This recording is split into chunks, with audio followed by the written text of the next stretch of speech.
ẹ kú dédé àkókò yìí gbogbo ẹ̀yin olólùfẹ́ ìkànnì Jígí Alára, ìkànnì 24 tó fi ìkàlẹ̀ sí ìlú Ìbàdàn, ìpínlẹ̀ Ọ̀yọ́. Ilé tí a ti ń sọ̀rọ̀ bí àkọ́lé ìtàn tó jẹ́ wípé pẹ̀lú ìmísí Odùduwà ní gbogbo ọ̀rọ̀ tó ń jáde láti ẹnu wa. Ẹ̀yin olùgbọ́ wa, a dúpẹ́ fún bí ẹ ṣe ń bá wa lọ ní gbogbo ìgbà. Ojú tẹ́ fi ń wò wá kò ní fọ́, bẹ́ẹ̀ sì ni etí tẹ́ fi ń gbọ́ wa kò ní di tẹ́ náwó sí láéláé. Abdulkareem Nimot ni oníròyìn yín. Àgọ́ ọlọ́pàá ni Tèmítọ́pẹ́ Òṣobà kú sí níkòròdú o. Èmi kọ́ ni mo pa o. Àfẹ́sọ́nà Tèmítọ́pẹ́ fọnmú. Olùṣọ́ àgùntàn Ìtùnú Ọ̀nàdékò, àfẹ́sọ́nà Tèmítọ́pẹ́ Òṣobà tó ṣẹ̀ṣẹ̀ jáde láyé, sọ pé iléeṣẹ́ ọlọ́pàá kan níkòròdú ni òṣèré náà kú sí, kì í ṣe àìsàn jẹjẹrẹ ọyàn ló pa gẹ́gẹ́ bí àwọn èèyàn ṣe ń gbé kiri. Ọ̀nàdékò sọ fún àwọn agbófinró ní àná ọjọ́ àbámẹ́ta pé èèyàn kan pe òun ní òru ọjọ́ náà láti sọ fún òun pé Tèmítọ́pẹ́ ti kú ní àgọ́ ọlọ́pàá. Òun sì lọ́ọ́ fi ọ̀rọ̀ náà tó àgọ́ ọlọ́pàá ti ẹ̀ka míì létí níbi tó súnmọ́ ibi tóun wà.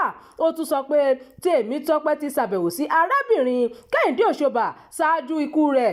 Ó sì fẹ́ rí òun ṣùgbọ́n kò ṣeé ṣe nítorí iṣẹ́ ìjọ. Ó tún tako ẹ̀sùn tí wọ́n fi kàn pé àìsàn jẹjẹrẹ, májèlé tàbí ìfìyàjẹni ló fa ikú rẹ̀. Ó ní ó ti gba ìtọ́jú tó péye ṣáájú ikú rẹ̀, pé kì í ṣe ohun tó ṣe okùnfà ikú rẹ̀ nìyẹn. Ó fi kún ọ̀rọ̀ rẹ̀ pé òun ò gba owó ìrànwọ́ tí àwọn èèyàn ń dá fún o, pé owó náà wà nínú akoto owó Tèmítọ́pẹ́. Ẹ̀yin olólùfẹ́ ìkànnì Jígí Alára, ẹ gbọ́ kí lẹ̀yin rí sí ọ̀rọ̀ yìí. Ǹjẹ́ àìsàn jẹjẹrẹ ló pa tàbí ọkọ àfẹ́sọ́nà rẹ̀? Ẹ máa bá wa fi èròǹgbà yín sí abala àríwísí.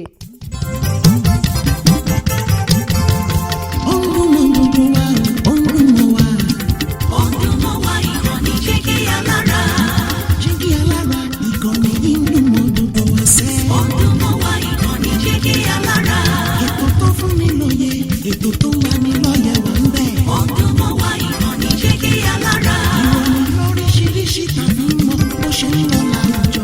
Ọdún mọ́ wá ìkànnì Jígí Alára. Ìkànnì Jígí Alára. Jígí Alára. Jígí Alára. Jígí Alára. Ìkànnì Jígí Alára 24, bàbá gbogbo.